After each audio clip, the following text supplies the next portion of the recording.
Jaya Radha Madhava Kunja Bihari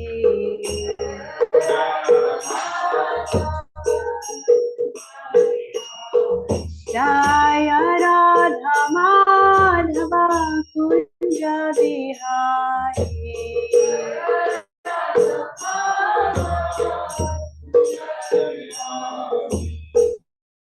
Gopi Jana Vallabha Giridharadhari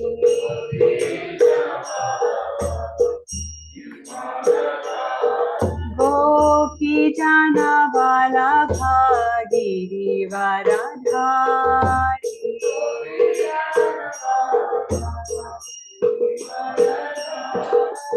Yasodhanandana Braja Jana Ranjana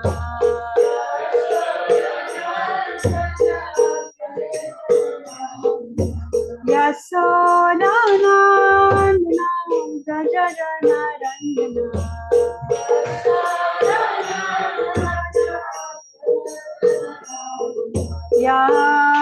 Yamuna Tiravanachari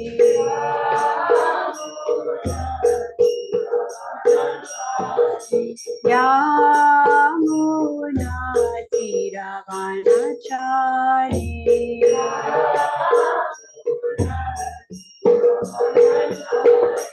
Jai Radha Madhava Kunja Bihari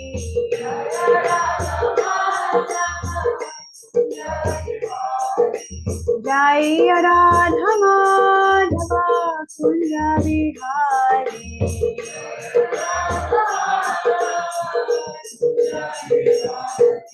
Jai Radha Madhava Kunja Bihari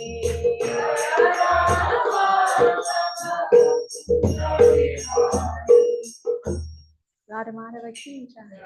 Thanks for the great kartal playing.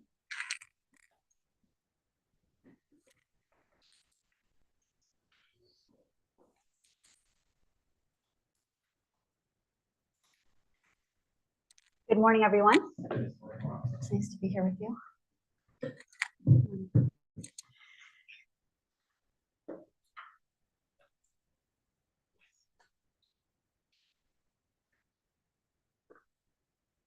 So I believe that we're reading from verses 11 to 34. So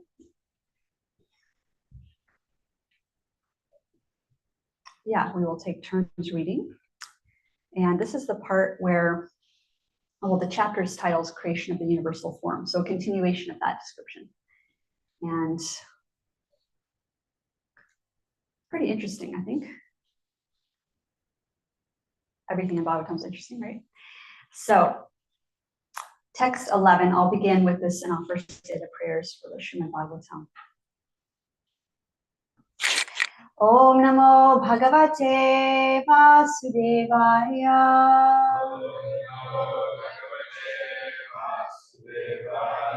Om Namo Bhagavate Vasudevaya.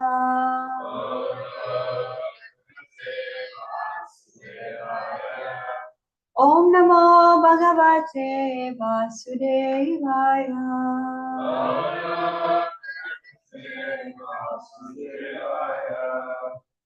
Okay, starting with text 11.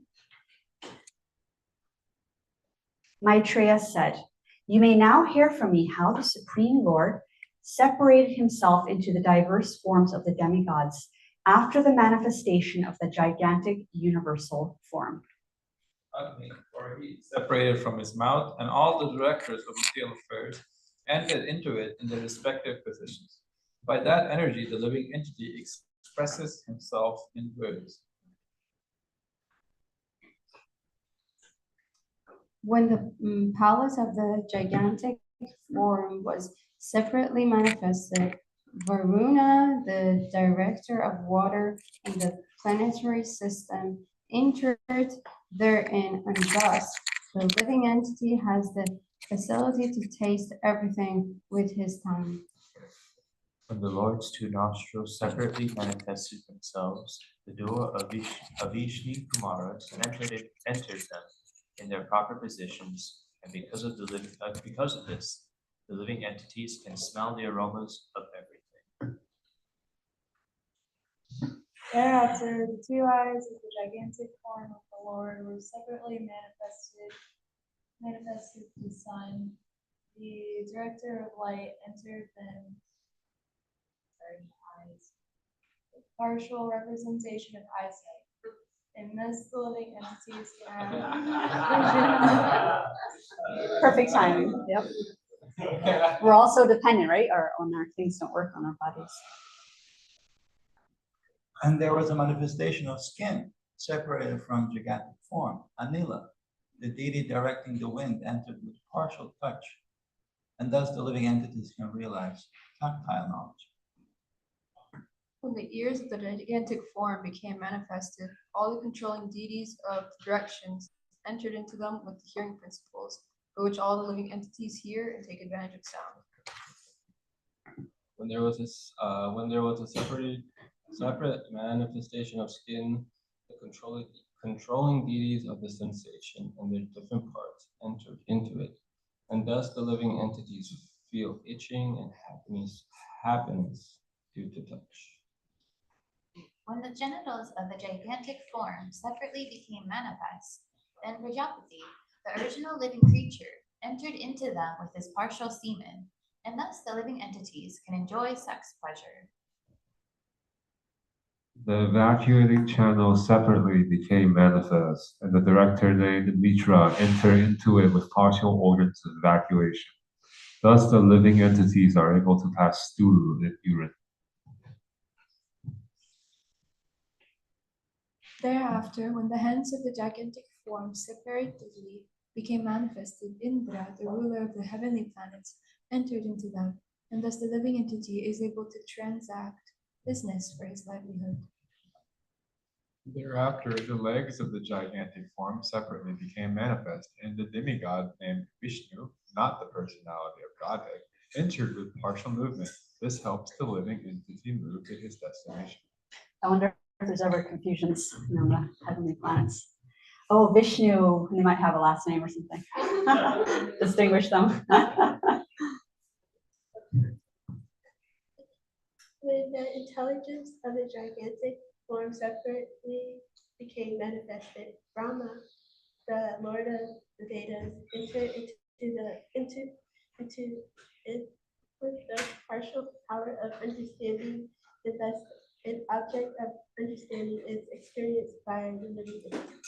Do you notice that the word partial keeps being used? So the demigods are partially empowered, right? They're not unlimitedly empowered. They have partial power. That's why they're called demigods. Demi meaning small, right? Or semi, right? Like partially gods, mini gods, you could say. Okay, text 24. After that, the heart of gigantic form separately manifested itself, and into it entered the moon demigod with partial mental activity. Thus, the living entity can conduct its mental speculation. Thereafter, the materialistic ego of the gigantic form separately manifested itself, and into it entered Rudar, the controller of false ego, with his own partial activities by which the living entity transacts his objective actions. So Rudra is actually an incarnation of Lord Shiva. Okay, text. Thereafter, when his consciousness separately manifested itself, the total energy, Mahatattva, entered with his conscious part. Thus, the living entity is able to receive specific knowledge. Thereafter, from the head of the gigantic form, the heavenly planets were manifested, and from his legs the earthly planets, and from his abdomen the sky, separately manifested themselves. Within them the demigods and others also were manifested in terms of the modes of material nature. The demigods, qualified by the super excellent quality of the mode of goodness, are situated in the heavenly planets. whereas the human beings, because of the nature and the mode of passion, live on the earth in company with their subordinates. Living entities who are associates of Rudra develop in the third mode of material nature or ignorance.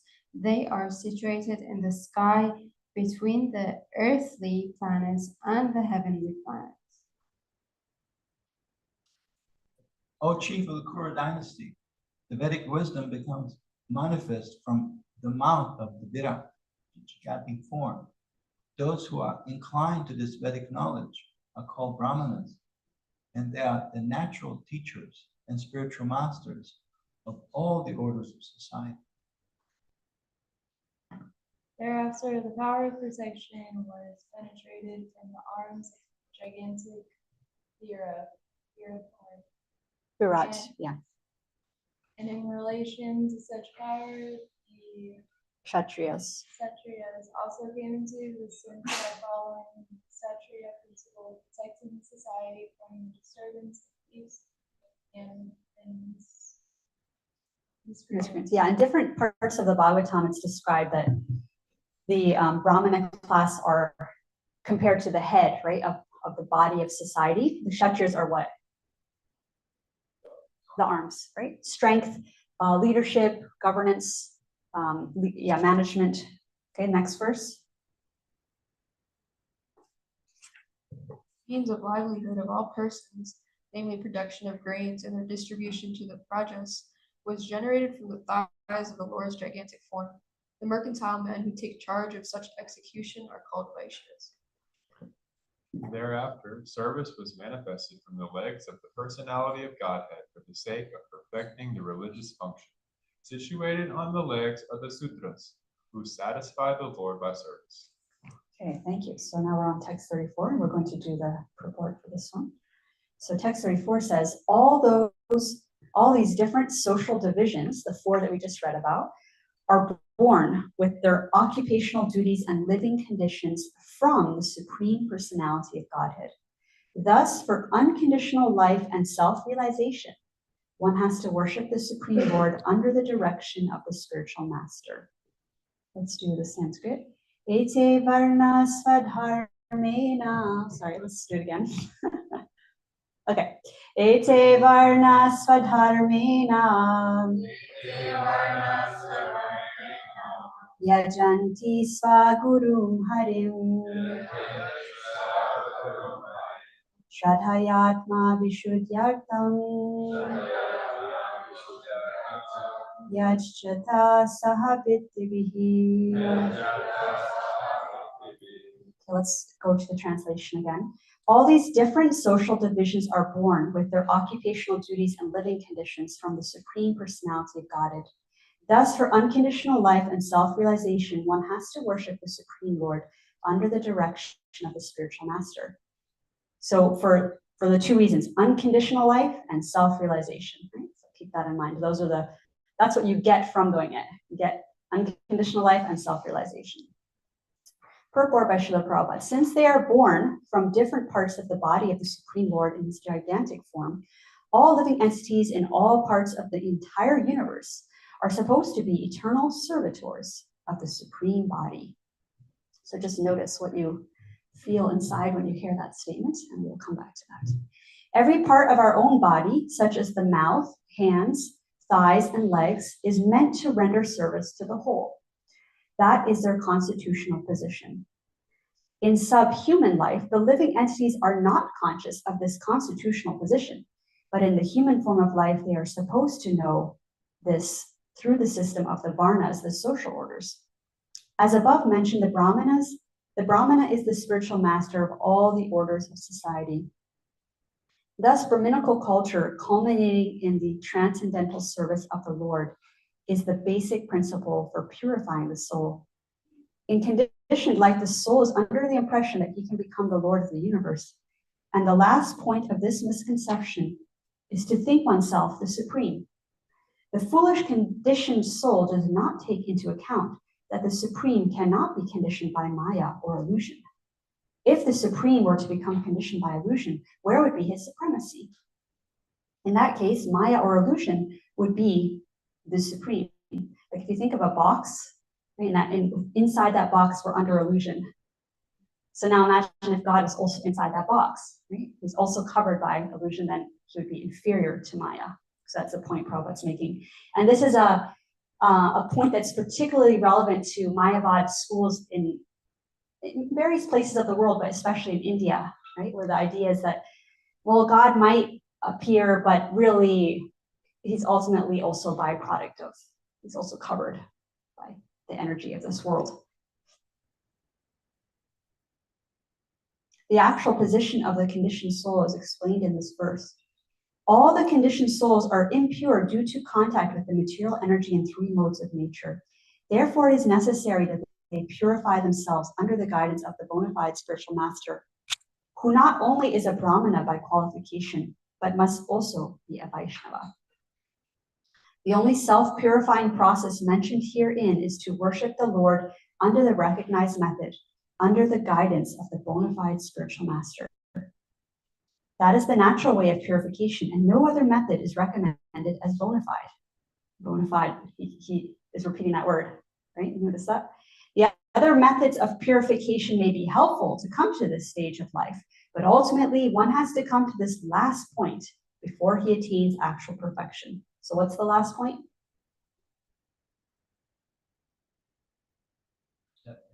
Accepting a spiritual master. So, which is the first point, right? The first and last point. That's a good one, yeah. So Bhagavad Gita 7:19 confirms this truth as follows.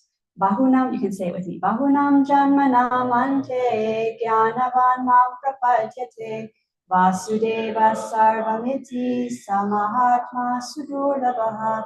And that means after many, many births and deaths, one, let me see the actual translation. After many births and deaths, he was actually acknowledged, surrenders unto me, knowing me to be the cause of all causes and all that is. Such a great soul is very rare. So, yeah, I just want to read that one sentence again. That was just a sentence earlier. The other methods of purification may be helpful to come to this stage of life, but ultimately one has to come to this last point, which is to accept the spiritual master before he attains actual perfection. Okay, so that's the conclusion of this purport. Om Jnana Timirandasya Jnananjana Shalakaya Chakshur Umuritamena Tasmai Shri Guruve Namaha. So when I mentioned to you earlier, when we were first reading this purport, there's that description that we are, because we're parts of Krishna, we're meant to eternally serve him. And I mentioned, like, see what that brings up inside. So for many of you, you may just hear that and it may feel like, yeah, of course, it's natural. Because at this point, your spiritual development, that feels like a comfortable statement. But in our journey at various times, when we read a statement like that, we may feel like, ugh, what? I'm supposed to dedicate my entire life in service to someone else? What about me, right? There's sort of a knee-jerk response that happens from being conditioned in this world for so long. And that sort of resistance can happen in the heart, especially early on in our spiritual journey. And then maybe later too, depending on whether we're in good company or not. We may get entangled again in material life at some point, and we may forget what we're really wanting, what our soul's really wanting, and then we hear a statement like that and it feels triggering or threatening to my happiness, right? Like, oh, I'm enjoying so much in this world, why would I want to put that to the side to serve the Supreme Personality of Godhead? So sometimes, why does that come up? Why does that resistance in the heart come up? I'd like to hear your responses. If it comes up at all, if it's ever come up for you, why has it come up? Yeah. I remember when I first started hearing, going in classes, I was confused because I never considered that this level of supremacy and how it is so encompassing. So I just couldn't wrap my head around it. Right. It was so large, right? Larger than life. Yeah.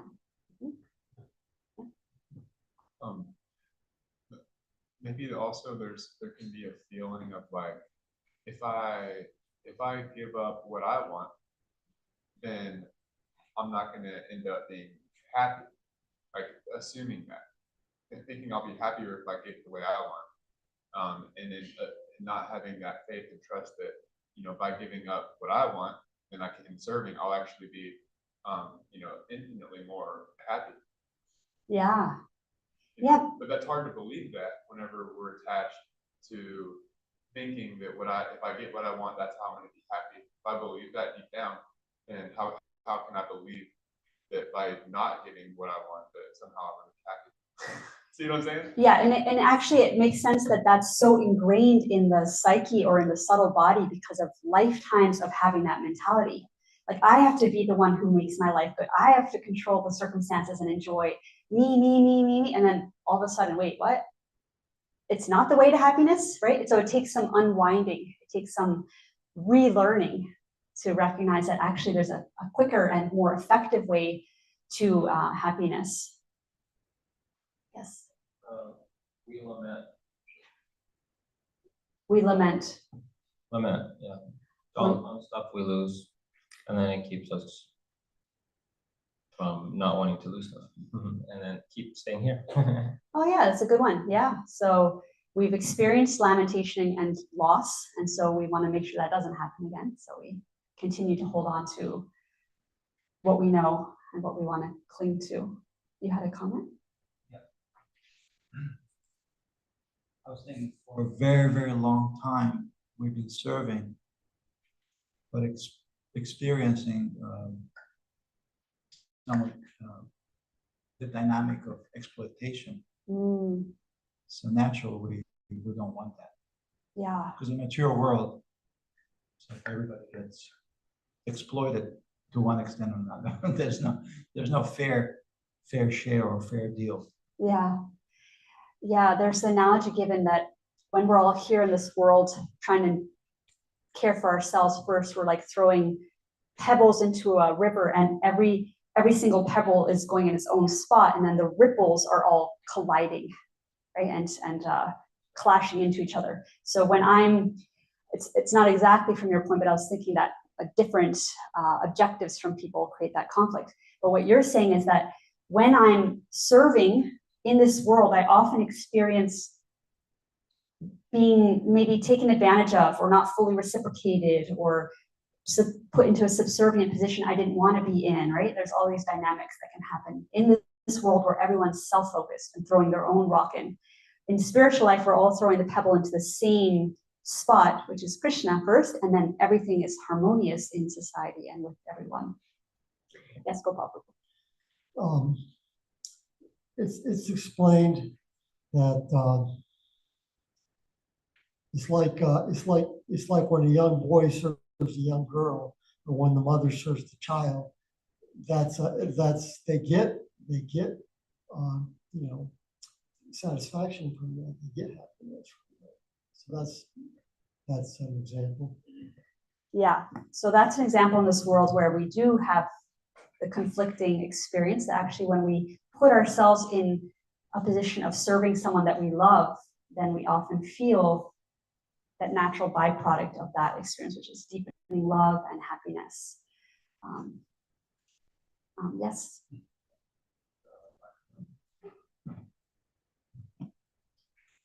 Well, one thing coming to my mind right now a lot is like the example was like a river doesn't drink its own water, or like a tree, its leaves, making that oxygen. It's not so it can breathe. It's like in nature, we can look and clearly see that everything is doing something that is benefiting something else. And then whenever we forget that, and then all of a sudden we think that our life is about taking instead of doing what all of nature is doing, which is giving and supplying, then it's like we become like that cancer type of deal, right? Like, and then our body, we can see it in our own body. It's one part starts taking, and then getting out of, you know what I'm saying? So that's what I'm thinking. Yeah, and in the purport, the analogy was given of the body, saying that all the parts of the body are meant to serve the whole. And so in case of cancer, there's a part of the body that's actually, you could say, rebelling from that principle and going, no, I'm off on my own now and doing my own thing. And that's what creates that dysfunction in the body. So that's a really good point. What about just any other ideas about why do we resist this idea of serving a supreme person? Or why maybe have we in the past? Any other thoughts? Yes, Prima, can you pass the microphone? We don't trust that. Okay, so we don't trust that he'll reciprocate. That's a really big one. Yeah. So sometimes in the beginning of a new experience, there's a learning curve or some growing pains, right? I don't really know yet, so I'm going to try it out, but I feel some distrust, right? It's natural in any kind of new process as well. And like we said previously, we've been exploited in this material world a lot by others, so we're a little guarded. So what about just being tired, right? Something simple. And I was thinking this, like sometimes in our life, like especially in the ashram, if we're not going to sleep early enough, we're going to start building up a deficit of sleep deprivation, right? And then in Bhagavatam class, you'll really feel it, right? Right now, you might be feeling it. So it's sort of like when we're tired, physically on a material level, exhausted, these ideas become more difficult, right? And it's something so simple, like maybe I just need to go take a nap, then again, look at this statement from Srimad Bhagavatam and feel renewed interest in it, right? I might just be tired and resistant to anything. Or I might not have had what else? What else might be just on a physical plane in our human body? Maybe we haven't eaten well, right? And our blood sugar's low, and then we read something in the Bhagavatam that just bothers us. And it's because our blood sugar's low, right? And we just need to first take care of the human part of this experience, right? The body that we're in, the vehicle. So there, I was thinking about how the way to, okay, so how do we break out of this, all these responses that you shared of our initial resistance to serving a supreme person with our life, supreme personality of Godhead. So the way to start breaking that is, there's several ways, but one of the most effective ways is to take yourself and plant yourself among others who do have this dynamic relationship with the supreme person. Prabhupada said over and over that Krishna consciousness is what? It's a science, right? Yeah, it's a science, meaning that we have, here's the tool, here's the technique for how to get this result. Now you try it out. Okay, so we hear over and over again that putting yourself in the company of those who have deep connection with Krishna and realized him by direct perception, Bhagavad Gita says that, direct perception of the self and of Krishna. Then we're going to start to feel that impact of that company on our own experience. Oh, there's a phone call from you. Yeah. Okay. So then, yeah, so even if we are in that company, we start to, even if we're reluctant at first, we start to become more open to it, right? Like around the company you keep, you start to become more open to what they're interested in. It's a natural human phenomenon. Like even if it's something we don't necessarily like, let's say you join a macrame class. You're like, oh, I'm not into macrame. Everyone around you is super into it and like, oh, you just need this kind of yarn. And I don't know what kind of, I don't know it myself, but like maybe different needles or things. And everyone's just like really hyped and you're in that group. You might start to feel like the contagious effect of macrame, even if you don't really, that's not your thing. And so similarly with spiritual life, like when we put ourselves in the right company, things start to happen, especially around devotees who have deep faith. Then our faith also gets deeper. And then the second thing is, it came up in, I think, Gopal Prabhu's comment about, we do have some positive impact from loving those in our lives through service, right? Like the mother, the child, friends, partners, serving each other, family members, right? And even employees and bosses. And if there's service in that mood where there's affection for the person, suddenly it feels doable, right? So think about someone in your life right now that you enjoy serving. Okay, think about maybe it's a person, human, maybe it's an animal that you have served in the past. Just raise your hand when you thought of that person or thing. Well, maybe not a thing, but a living entity. When you thought of a time where you have enjoyed serving someone. Okay? Someone or somebody. Okay. So I think that most of you can think of that situation. So now if we put that onto what we're talking about here is with Krishna, we might feel initial resistance. It's because we don't yet have that love for Krishna fully formed. So then it feels foreign. Like, why would I want to dedicate my life in servitude to someone who might just not be trustworthy, right? I'm going to be kind of on edge a little. But if I love someone and I have that trust that has developed over time, and I'm deeply feeling that connection with them, then what's going to happen? It's going to make me want to serve them. Right? It's going to make me want to be in connection with them. So I thought of this song, and I wonder, probably Brahmatirtha Prabhu has played it before, because he loves to play these old songs. So the phrase, to know him is to love him, it comes from this old song. And it's become part of the lingo among religious people too. To know him through the scripture, know God, is to start to love him. And that's our whole point of Bhakti Yoga.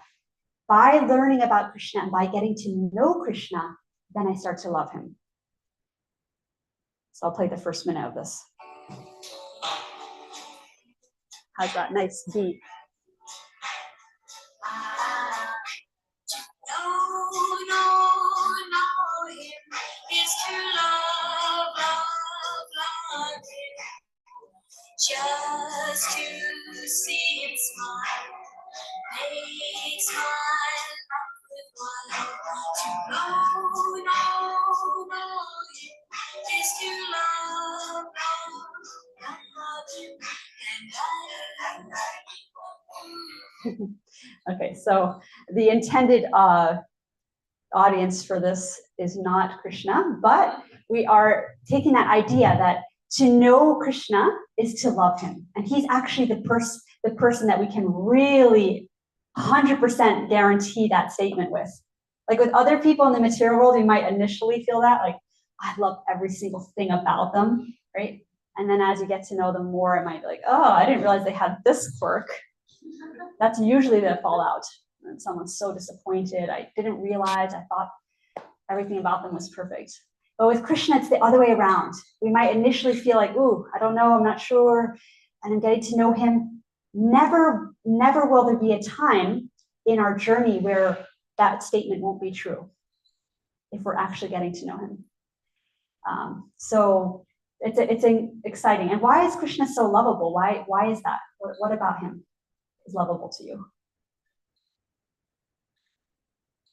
Look at the Lord 1,000 times and he's always Yeah. So you can look at the Lord 1,000 times and he's always beautiful. That's a nice way to put it. Yeah. So kind and generous. Yeah.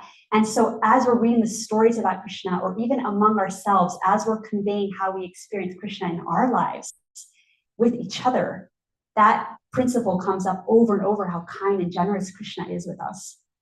How did we stumble into Krishna house? I think I shared with you in one of the recent classes about how I had been in a car accident and how it led to the sequence of events of coming to Alachua and then Gainesville and Krishna house. And it was just to see Krishna's kindness even in the hard time of my life. Looking back, I see, oh yeah, it was all kindness. Even in the moment, maybe I didn't feel it, but one day when we're on our final moments of our life, we'll look back and we'll see just kindness through all of it, because we wanted Krishna and he was helping us every way. Yeah, Prema. It just reminds me of a Christian song lyric that I really, really like. It says, God, I'll keep counting my blessings for all that you've done in my life. The more that I look in the details, the more of your goodness I'll find. It's so intricate, the way that Krishna arranges our lives and all of these blessings for us. There's unlimited mercy in just like the smallest detail. Yeah. Yamuna Devi, the one who sings Govindam Adipurusham, she called it Krishna magic. Right? Krishna magic, when we experience how Krishna is inserting himself in a mystical way into our lives. So if you're ever interested in doing something that will help you down the road, like now for the future, then you can take a journal or a document on your computer. You can call it Krishna magic at the top or inside the journal, and start collecting those moments of your life where you felt that, even if it's the tiniest detail, something really small, that you felt that reciprocation from the Supreme Personality of Godhead. And over time, I've been doing this a long time, actually. I think the early memories, I think I started when I was a teenager. So I have like a documented thing of this, and it's just so encouraging for the times where I'm feeling like, I don't know, does Krishna really care about me? You know, the material doubts come up. I don't know, I feel forsaken. And then go to that book and then you read it and you're like amazed at how generous and kind Krishna's been throughout everything. So yeah, it's a real faith booster to keep a document like that. Documentation. What else? What else is a reason why Krishna is our dearest friend or really loved by us? What do you love about Krishna? Maybe, yeah.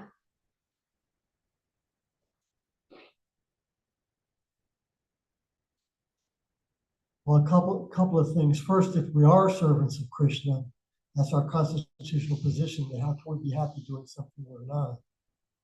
And what else was I going to say? What was something about Krishna that you love? Oh yeah, okay.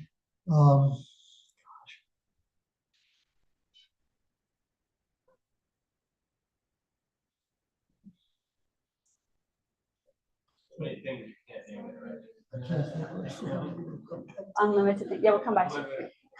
Yes, right. His power. Krishna's so powerful. And since we are with songs, there's a song, Ain't No Mountain. Oh, that's a good one. High enough. Ain't no mountain high enough. Ain't no valley low enough to keep me from reaching you. Yeah, so that's another one. Yes, go for it. Krishna is really the only one who can properly reciprocate with us. Yeah. Even if we may really sincerely want to help somebody, how much can we actually help them? We can help them, become God conscious and Krishna conscious. Yeah. But we can't reciprocate like Krishna can. So that's why he's our best friend, our true friend. And only eternal relative. But we're related to everyone. Yeah. On the same sense. Yeah. Have you ever been in an experience in your life where you've done something really from your heart for somebody, maybe went through extra effort to, I don't know, make a cake or create a scrapbook or put an event together for a person, and you just left feeling kind of like they didn't really appreciate it, or they opened your present and it wasn't the response you hoped for, right? Sort of a little deflating, because we're really looking for that in this world, looking for that someone to go, wow, you really saw what I wanted and you really gave it, and now I feel so connected to you. We're looking for something usually more in others than they can give us. And with Krishna, it's not like that. It's always not just reciprocal, but beyond reciprocal. There's that saying, we take one step to Krishna, Krishna takes 100 steps back. Prabhupada would talk about that. And that's the idea of the Krishna Magic Journal I was mentioning. It could also be called Krishna's reciprocation. Same thing, right? The magic of Krishna in our life is Krishna showing us that he's real for us, and it's making it real, reminding us that yes, he's reciprocating. I'll just add one more. Yeah. He likes to have fun and to play and to like enjoy. That's I like that a lot. So you like that, so you're appreciating that in Krishna, like a Supreme Personality of Godhead that does that, like a God who's not just serious and has everything down and in control, but is also playful, it can joke, friendly, dynamic, interesting, variegated, unpredictable, right? Krishna's pastimes are often like that. You don't know exactly what he's going to do. Now he's picking up a mountain, like we didn't expect that, right? It's like something very out of the blue and fantastic. Yeah.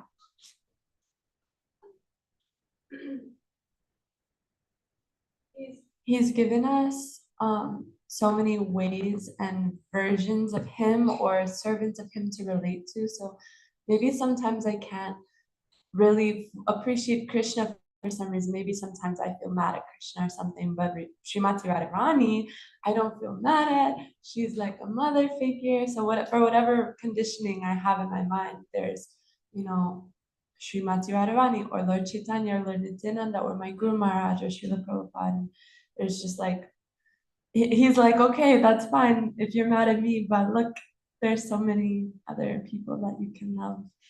Yeah, that's a really nice point. Even in Chaitanya Charitamrita, there's some pastimes like that where a devotee may have like some issue with Lord Chaitanya, but then they go to Nityananda, or there's always a way to, there's always someone to turn to, right, in Krishna consciousness. Like, let's say we're in this room and all around on all sides, there's a personality or aspect of Krishna or a devotee of Krishna, maybe 6 Goswamis or Prabhupada or Bhaktisiddhanta or Bhaktivinoda Thakur, right? Lord Chaitanya, Nityananda, Balaram, so many, right? Lord Shringadev, some really resonate with him. So you're in this room, you're like facing, okay, Lord Shringadev, oh, he scares me right now. Well, then let me go to Lord Chaitanya, who's all merciful, right? There's always an aspect of Krishna we can relate to. I love that point. So I'd like to just ask anybody who hasn't shared yet to welcome you to share something. Yes, Kunti.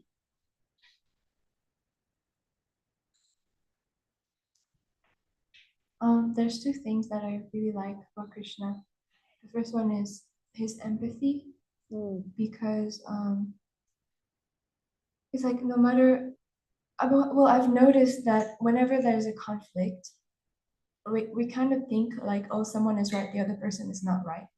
But what I've noticed from like Krishna's arrangements is that he's always supporting both sides, because he actually understands where someone comes from, and he doesn't like criticize someone's actions, or if I mess up or someone else messes up, he doesn't give up on anyone. He doesn't belittle them. He just kind of gets everyone. So that, and the other thing, I forgot. So that one. I really like that point. It's, that story where Sudama brought Krishna little pieces of flat rice because he was very poor. He was coming to see his friend, and he didn't have anything else to bring, so he brought a little satchel of that. In that moment, Krishna took that rice with full enthusiasm, and never once did he laugh and go, "What? You're bringing me?" I'm like, "Look, I'm royalty, and you're bringing me this little bag of." But someone who's really sensitive and empathetic, they don't laugh at others, right? It's a place where you feel like anybody can go to them and they will be kind with them. They can trust that for sure. So that's a really nice quality of Krishna. Yes, Shara.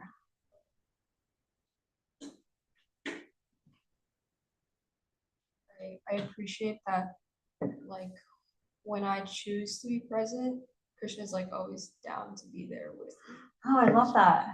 That's a great one. That could be like a bumper sticker. Yeah, he's always there. He's always ready and available. That's a great one, because sometimes we might need a friend and then we call them and it goes to voicemail. They're in the middle of a workshop or something and they can't get to their phone, right? There's a limitation in this material world, but with Krishna, it's not like that. It's always available 24/7. Even if I'm up in the middle of the night and can't sleep and I'm tossing and turning, my mind's disturbed, he's there. Right? So what a great quality to have in a friend that we can trust. Narada, did you want to make, yeah. Yeah, I just appreciate the Krishna's presence is like a call to integrity, like, because he knows your heart and he knows where you're coming from, and so I think the more you learn about Krishna, the more you're called to be like a person with integrity. Wow, nice, very nice realization. Yeah.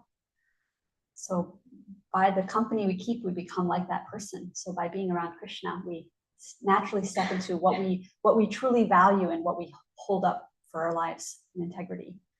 A nice one. So any last comment on this why we love Krishna. Anybody who hasn't shared that want to add something? Yes. One quality and aspect of Krishna that I appreciate that I didn't hear shared yet was his protection. Yeah, very protective. As we see from Lord Nrsimhadev, came out roaring, full of protection. So, and very protective in a way that's very gentle too, right? So everyone else was scared of Lord Nrsimhadev because he came out very protective, right? Like if you see a mother bear whose cub has wandered to a human, right? The mother bear will come out like super intense and roaring and standing on the two legs.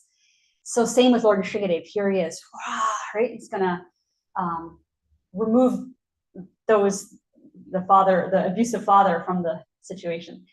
And to Prahlad, he was the most gentle form. Like if you see that painting, that's how Prahlad's experiencing Lord Nrsimhadev, in a way that felt approachable and loving, like a mother to a child, right? He wasn't intimidated or scared.